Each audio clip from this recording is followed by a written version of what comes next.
Malam ini saya sedang berada di Taman Ismail Marzuki, Jakarta. Taman ini berlokasi di Jalan Cikini Raya nomor 8 Cikini, Kecamatan Menteng, Kota Jakarta Pusat, daerah khusus Ibu Kota Jakarta. Saya mau menonton pertunjukan seni tradisional Nusantara. Di sini sudah terlihat ramai yang mengantri untuk membeli tiket. Pusat Kesenian Jakarta Taman Ismail Marzuki yang populer disebut Taman Ismail Marzuki atau TIM merupakan sebuah pusat kesenian dan kebudayaan yang berlokasi di Jalan Cikini Raya nomor 73 Jakarta Pusat.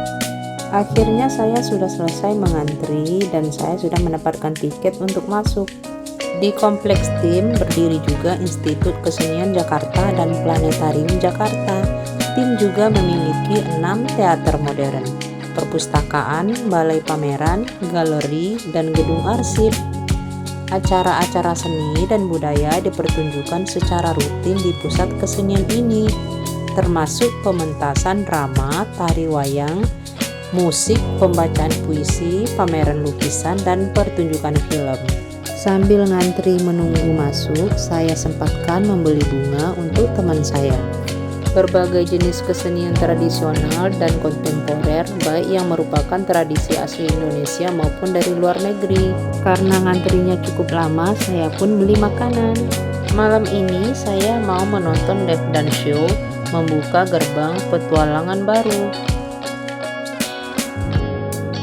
Sekarang saya sudah menuju ke ruangan pertunjukan.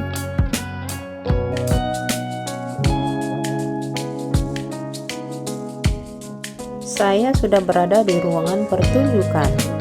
Def Dance Show ini sebuah pertunjukan spektakuler di Bali Nusa Dua Teater, menampilkan kekayaan dan keragaman budaya Indonesia yang dikemas dengan ilusi menawan, kostum yang indah, koreografi tarian modern tradisional, serta pertunjukan udara yang akan membuat kita takjub. Melalui pertunjukan Def Dance, kita bisa menengok berbagai kekayaan yang ada di Kepulauan Indonesia. Kata Def Dance merupakan gabungan dari bahasa Sanskerta, Deva, dan Dana yang bermakna berkah Tuhan, dan kekayaan Indonesia adalah berkah.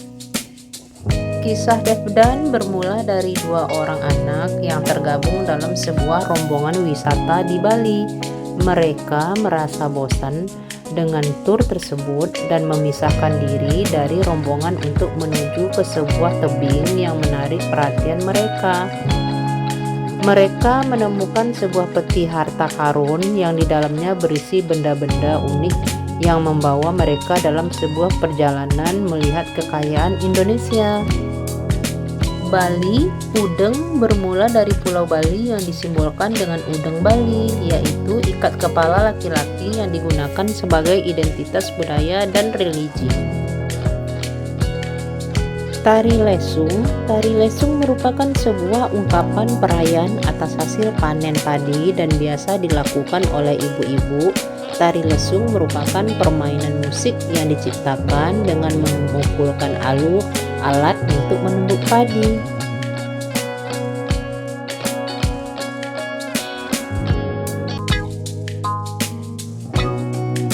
Festival layang-layang pertunjukan sebuah festival yang biasanya terjadi pada musim angin di Bali. Sebagai makna bersyukur, menjadi festival di mana penduduk desa membuat layang-layang besar dan memainkannya di pantai, menjadi pertunjukan panggung yang penuh warna.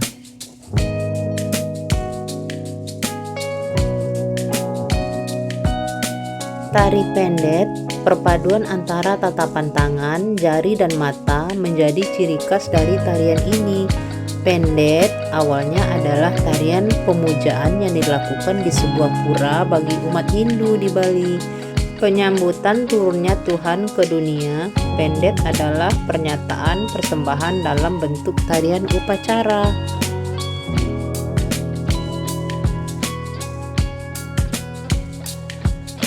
Tari kecak mengisahkan Ramayana saat peperangan Rama melawan Rahwana. Kekuatan supernatural yang dimiliki oleh Rama dalam peperangan ini dapat terlihat jelas pada saat desa secara tiba-tiba terbakar dan para penari kecak bergerak mengelilingi Rama yang berdiri di tengah sebagai pusatnya.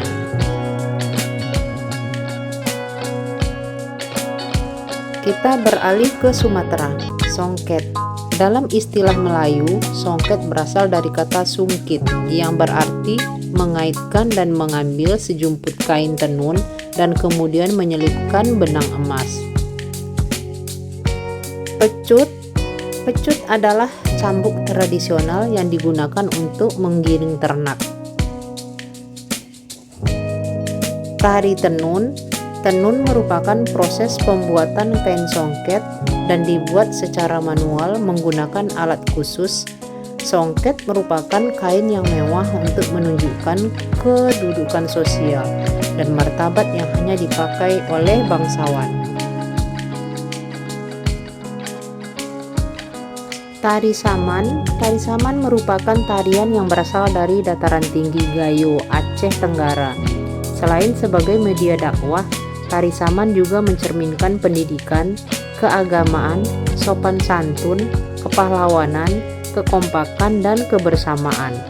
Tari Saman ditetapkan sebagai daftar representatif budaya tak benda warisan manusia oleh UNESCO 2011.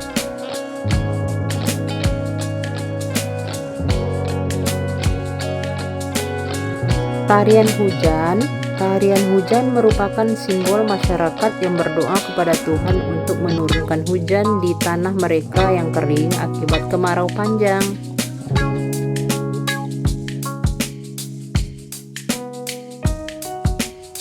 Beralih ke Solo, Aerial Solo. Tisu Aerial Solo adalah pertunjukan di mana penari melakukan akrobat udara sambil menggantung di kain yang telah diikat tanpa menggunakan tali pengaman.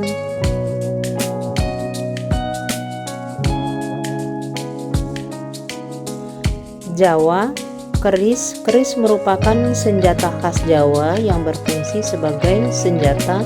Selain itu, keris juga merupakan identitas budaya masyarakat yang menyimbolkan status atau tingkat sosial, kejantanan atau kegagahan, dan spiritual atau magic.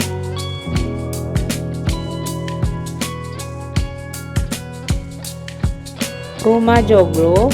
Rumah Joglo adalah rumah adat Jawa yang seluruhnya terbuat dari kayu dan memiliki filosofi dan fungsi tertentu sesuai dengan pembagian ruangnya.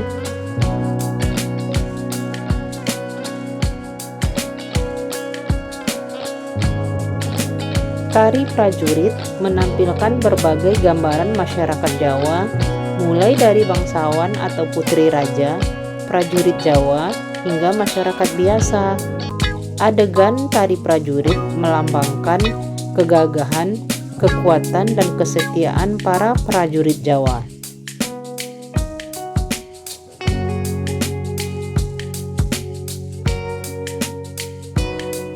Tari bedaya. Tari bedaya di bagian ini merupakan sebuah modifikasi tarian suci di dalam keraton atau istana raja dan dilakukan oleh wanita yang belum menikah atau perawan, serta harus berjumlah 7 atau 9 orang atau ganjil, di mana penarinya harus melalui ritual khusus.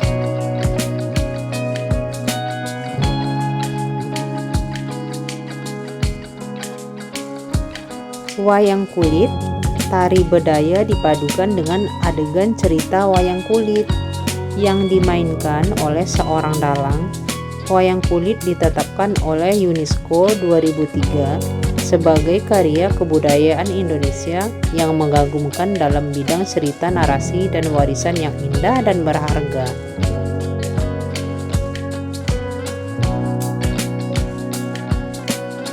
Borneo, duo Aerial Strap. Dalam sebuah desa Dayak yang sunyi, salah satu pasangan khusus menunjukkan tari balet. Udara romantis ini merupakan salah satu pertunjukan yang paling terkenal yang selalu memenangkan hati para penonton.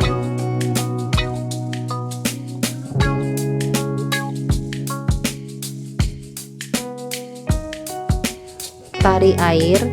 Kalimantan terkenal dengan sungainya yang panjang dan luas. Tarian air menggambarkan sekelompok gadis muda yang bermain air di sungai.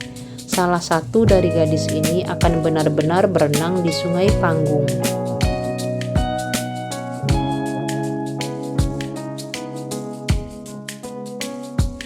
Dayak atau Tari Enggang.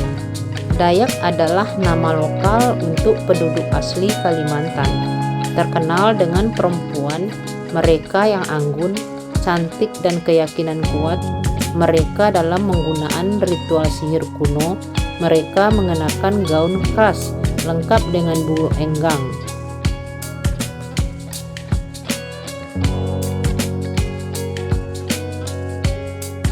Beralih ke Papua, koteka. Koteka merupakan pakaian asli laki-laki Papua. Koteka terbuat dari kulit labu air. Kata koteka berasal dari suku pantai yang berarti pakaian dan digunakan untuk menutupi kemaluan laki-laki.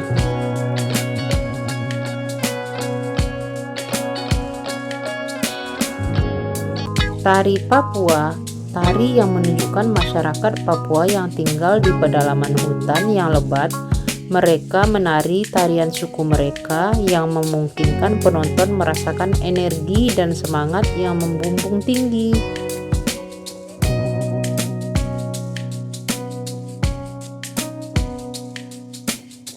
Honai.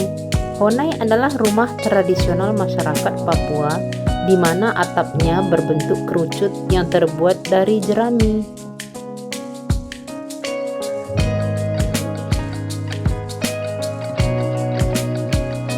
Pipa. Pipa adalah alat musik perkusi dari Papua dan Maluku yang mirip dengan drum dan dimainkan dengan memukul dengan kedua tangan. Pipa yang dimainkan sebagai iringan musik untuk tarian tradisional seperti tari perang serta upacara ritual dan acara besar lainnya.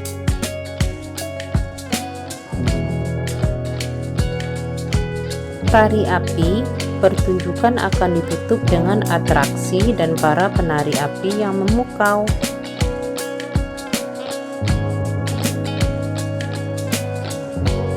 Demikianlah jenis-jenis tari yang ada di Nusantara.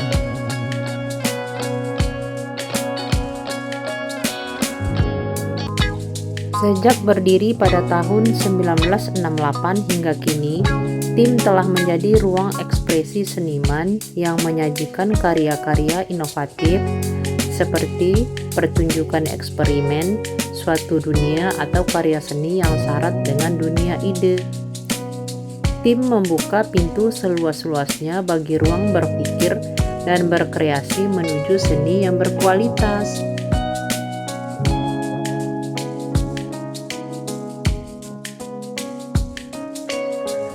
Panggung tim menjadi marak dengan karya-karya eksperimen yang syarat ide ini ditandai oleh sejumlah kreator seni yang sempat membuka peta baru di atas pentas.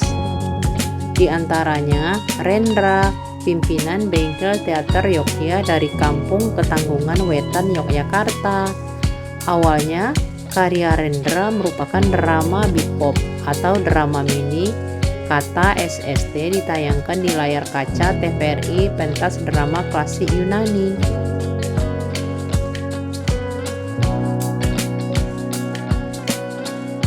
Taman Ismail Marzuki diresmikan pada tanggal 10 November 1968. Taman Ismail Marzuki yang dibangun di atas lahan seluas kurang lebih 8 hektar. Sebelum menjadi tim, lahan tersebut dikenal sebagai Taman Raden Saleh, kebun binatang pertama Jakarta sebelum berpindah ke Ragunan. Nama Raden Saleh tersemat di sana lantaran Cikini adalah tempat tinggal Raden Saleh, dengan rumahnya masih terjaga hingga sekarang.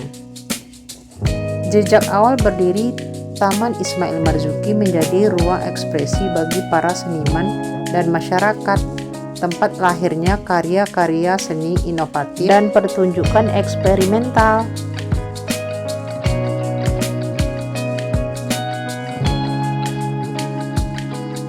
Taman Ismail Marzuki mendorong masyarakat untuk berkreasi dan menunjukkan karya yang kreatif dan inovatif.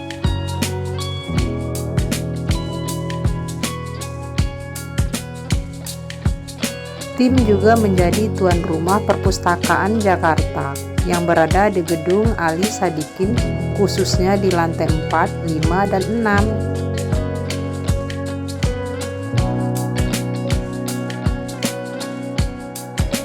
Perpustakaan ini memiliki koleksi buku yang beragam dan dilengkapi dengan fasilitas bermain indoor dan outdoor untuk balita.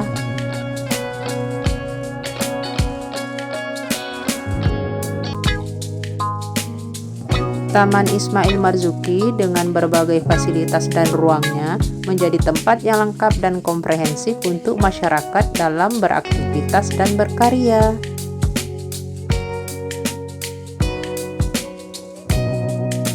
Revitalisasi Taman Ismail Marzuki mengusung konsep The New Creative Hubungan and Art Center dan The New Urban Tourist Destination. Jadi, tampilannya terlihat lebih modern dan futuristik.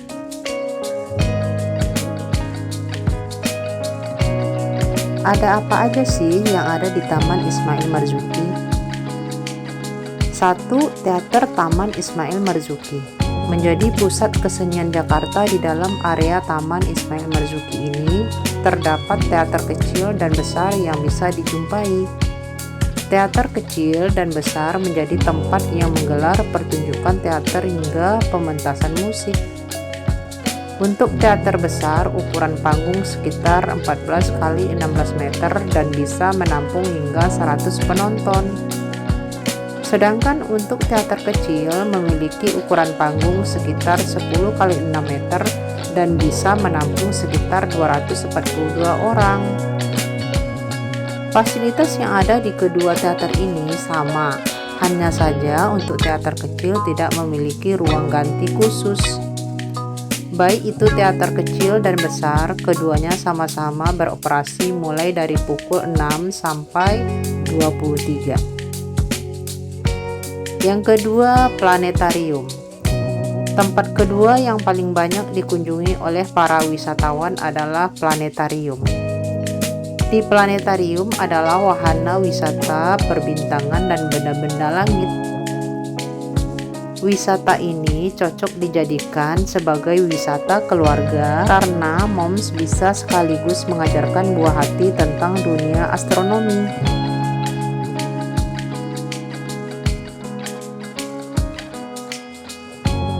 Satu lagi daya tarik planetarium adalah teater bintang yang ada di dalamnya.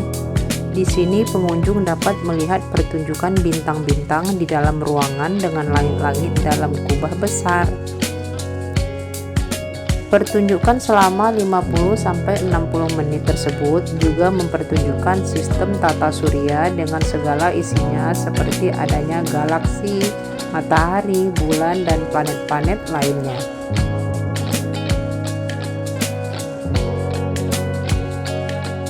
Selain teater bintang, pengunjung bisa mencoba teleskop observatorium yang ada di sini untuk melihat gugusan bintang. Ketiga adalah Gedung Panjang. Gedung Panjang bisa dikatakan sebagai tempat baru yang ada di Taman Ismail Marzuki.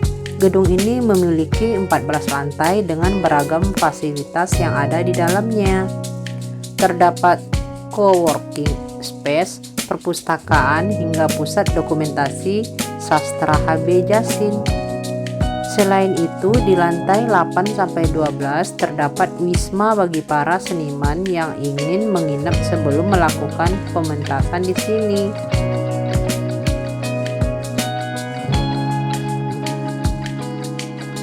Awalnya Gedung Panjang ini adalah pusat kuliner tim, lalu direvitalisasi dan diubah menjadi sebuah bangunan dengan desain yang modern. Desain Gedung Panjang terbilang unik karena bentuknya menyerupai not balok lagu ciptaan Ismail Marzuki yang berjudul Rayuan Pulau Kelapa pada bagian fasadnya.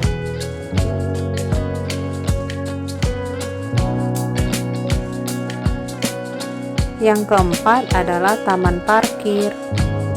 Wujud Taman Ismail Marzuki terbaru bisa dilihat dari adanya sebuah taman hijau tepat di atas basement. Taman ini memiliki tampilan yang instagramable sehingga seringkali dijadikan lokasi sebagai tempat berfoto. Sekarang acaranya sudah selesai. Semua penari bergabung di atas panggung. Tepuk tangan dari penonton yang sangat meriah sambil mengucapkan terima kasih. Acara sudah selesai, semua penari berkumpul di panggung. Waktunya saya pulang. Sampai ketemu lagi di video berikutnya. Jangan lupa subscribe, like, komen, dan share. Bye-bye.